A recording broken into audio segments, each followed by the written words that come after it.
मेरा नाम आदित्य है। मैं अपने आप को बहुत खुशकिस्मत मानता हूँ कि मेरी शादी कविता से हुई है। कविता और मेरी शादी घर वालों की मर्ज़ी से हुई है। कविता बहुत सुंदर है। शुरुआत में मुझे लगा था कि वो मुझसे शादी को हाँ नहीं कहेगी, लेकिन जब मैं उसे देखने गया तब उसके स्वभाव का पता चला। बहुत अच्छा उनका परिवार था। कविता जब शादी करके मेरी ज़िंदगी में आई तब से मेरी ज़िंदगी बदल गई है। सभी मुझे कहते थे कि मैं बहुत खुशकिस्मत हूँ। अभी मेरी शादी को करीब 3 महीने ही हुए हैं। मेरा सपना था कि मैं बड़े शहर में कपड़े का एक बड़ा शोरूम बनवाऊँ।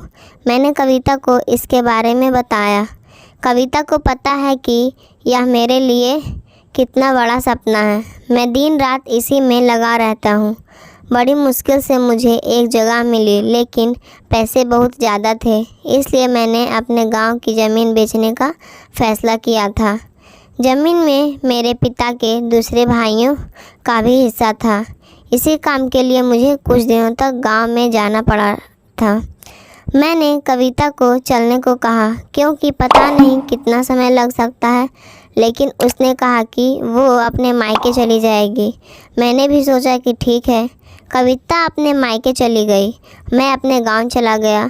कविता से फ़ोन में पर बात किया करता था, लेकिन कागज़ और सारी बातों में समय लगा रहा था। इस दौरान मेरी पत्नी से मेरी बात होती रहती थी। मैंने एक शाम उसे फ़ोन किया तो वो कुछ बदली थी, ज़्यादा बोल नहीं रही थी। मैंने पूछा, क्या हुआ, तुम ठीक हो?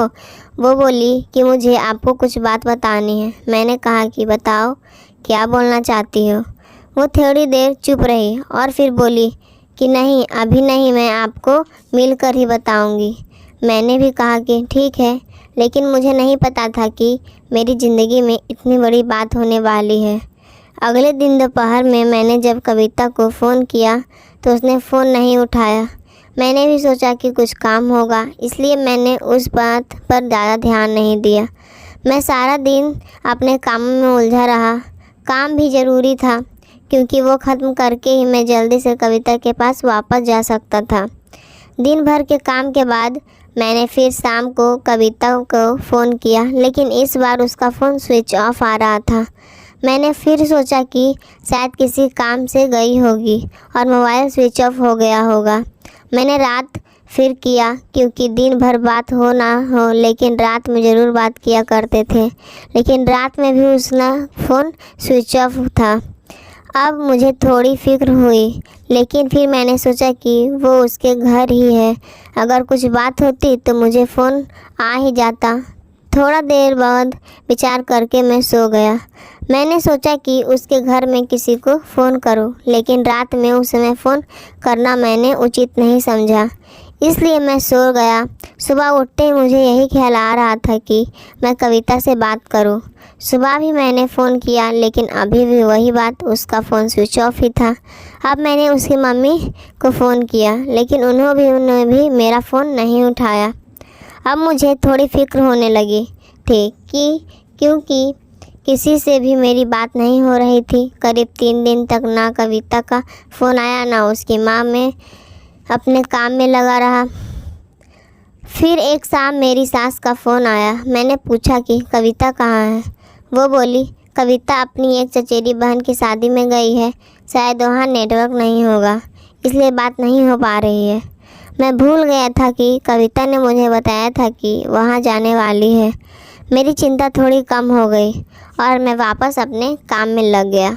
कविता वहाँ 5 दिन रुकने वाली थी, इसलिए मैंने सोचा कि शायद 5 दिनों तक मेरी कविता से बात नहीं हो पाएगी। मेरा काम में भी लगभग ख़त्म हो गया था। मेरे हाथ में पैसे 2 से 4 दिन में आने वाले ही थे। जैसे ही मेरे हाथ में पैसा आया, मैं वहाँ से निकल गया। वहाँ से निकलने के बाद मैं सीधा अपनी पत्नी के घर ही गया उसे लेने के लिए। जैसे ही मैं वहाँ पहुँचा, मुझे देखकर मेरी सास खुश होने के बजाय डरी हुई दिखाई दी। मैं थोड़ी देर वहाँ बैठा, उनसे पूछा कि कविता कहाँ है? वो बोली कि वो अभी नहीं आई है। मैंने बोला कि नहीं आई है, अभी तक उसका फ़ोन भी नहीं लग रहा है। मैंने कहा कि आप मुझे वहाँ के किसी का नंबर दे दो, कितने दिन से कविता से बात नहीं हुई है। वो कुछ देर सोचती रही, फिर बोली कि अभी मेरे पास नहीं है, मैं आपको किसी से पूछ कर देती हूँ।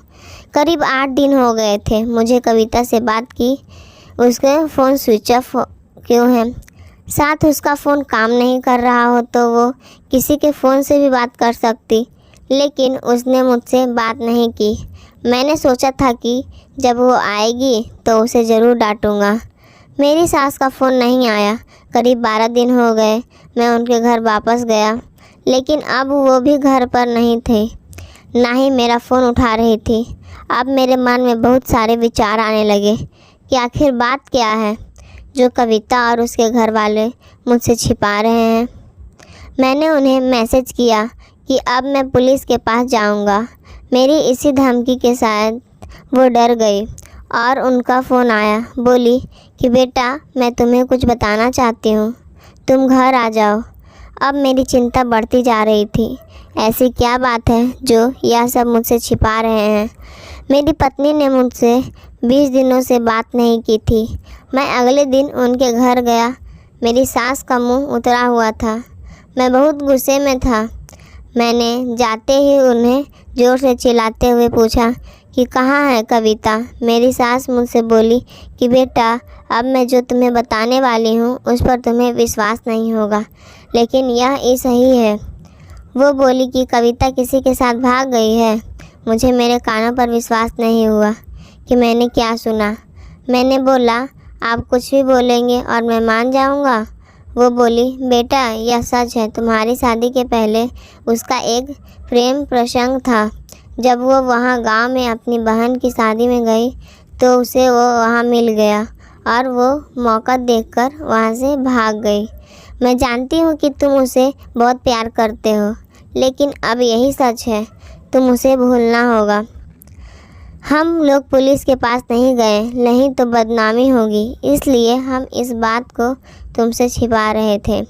कविता मेरे साथ 3 महीने तक रही थी। जितना मैं उसे जानता था वो ऐसा नहीं कर सकती थी, लेकिन उसकी माँ यह कह रही थी तो मैं कैसे ना मानता। मेरा मन अभी भी मानने को तैयार नहीं था। मेरे सास मेरे आगे रो रही थी, माफ़ी मांग रही थी। इतनी बड़ी बात मेरे घर वालों को पता चली तो उन्हें भी विश्वास नहीं हुआ। कविता स्वभाव से बिल्कुल ऐसी नहीं लग रही थी। कविता की माँ को देखकर मैं और मेरे घर वाले चुप रह गए। हमने कुछ बड़ा कदम नहीं उठाया। मैं अपने साथ हुए इस धोखे को बर्दाश्त नहीं कर पाया। मैंने कविता को बहुत प्यार किया था और मुझे कुछ भी हासिल नहीं हुआ। कविता नाम से मुझे नफ़रत हो गई। मेरी ज़िंदगी पर इसका बहुत असर हुआ। मैं जो शोरूम की शुरुआत करने वाला था उसके लिए मेरे पास अब सब कुछ आ गया था, लेकिन फिर भी मुझे अब कुछ करने का मन नहीं हो रहा था। किसी के साथ इतना बड़ा धोखा हुआ तो कैसे खुश रह सकता है? मेरे घर वाले मुझे संभाल रहे थे। मैंने उसे बहुत ढूंढने की कोशिश की। मैं चाहता था कि वो मुझे मिले तो मैं उसे पूछूं कि आखिर उसने मेरे साथ ऐसा क्यों किया। धीरे धीरे समय बीतता गया। उसे गए अब 7 महीने हो गए थे और मैं भी उसे भूलकर अपनी ज़िंदगी में वापस बिजी होने की कोशिश करने लगा। एक दिन किसी कारणवश मेरा उसके घर के पास से जाना हुआ। जैसे ही मेरा ध्यान उनके घर की खिड़की पर पड़ा, मुझे दिखाई दिया कि खिड़की में कविता है। एक झलक से मुझे दिखी। मैंने उसी समय उनके घर का दरवाज़ा बजाया। मेरी सास ने दरवाज़ा खोला।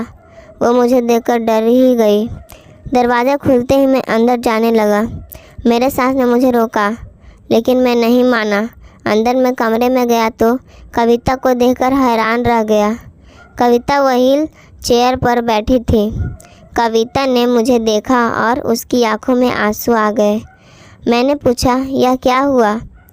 कविता बस रो रही थी। मेरी सास बोली कि बेटा, कविता जब शादी में गई थी तब उसका एक्सीडेंट हो गया था और उसे ऐसी जगह चोट आई जिसके कारण अब वो चल नहीं सकती है। एक्सीडेंट के समय भी बेहोशी में यह कह रही थी कि तुम्हें ना बताऊं, क्योंकि वो बड़े काम के लिए गए हैं तो टेंशन हो जाएगी। फिर डॉक्टर ने जब बताया कि हो सकता है कविता चल ना सके और इलाज पर बहुत ज़्यादा पैसा लगेगा, तब भी मैंने कहा कि दामाद जी को बता देते हैं। लेकिन कविता ने कहा कि मैं उनकी ज़िंदगी ख़राब नहीं कर सकती। उनका सपना है शोरूम खोलने का है। उनकी ज़िंदगी में जाऊंगी तो उन पर बोझ ही बनूंगी। इसलिए कविता ने यह झूठ तुम्हें कहने को कहा ताकि तुम उसे बुरा कहकर उसे भूल जाओ, उसे नफ़रत करो। मेरी पत्नी मुझे इतना प्यार करती थी। मैंने उसे कहा कि कविता, अगर मेरे साथ ऐसा कुछ हो जाता तो क्या तुम मुझे छोड़ देती? कविता ने रोते हुए कहा कि ऐसा मत बोलो। कविता ने कहा कि मैं आपकी दोषी हूँ। एक्सीडेंट में हमारा बच्चा जो मेरे घर में था वो भी नहीं बचा। आप मुझे भूल जाएं, दूसरी शादी कर लीजिए। मैं आप पर बोझ नहीं बनकर रहना चाहती। कविता की आंखों में आंसू नहीं रुक रहे थे। कितने दिनों उसने इन्हें रोक रखा होगा। मैंने कविता को बीते कुछ महीनों में ना जाने क्या कुछ नहीं कहा, लेकिन अब वो कविता को एक पल भी अपने से दूर नहीं रखना चाहता था। मैंने कविता की एक बात नहीं सुनी। मैं कविता को अपने साथ ले आया। अब कोशिश यही है कि वो फिर से चल सके।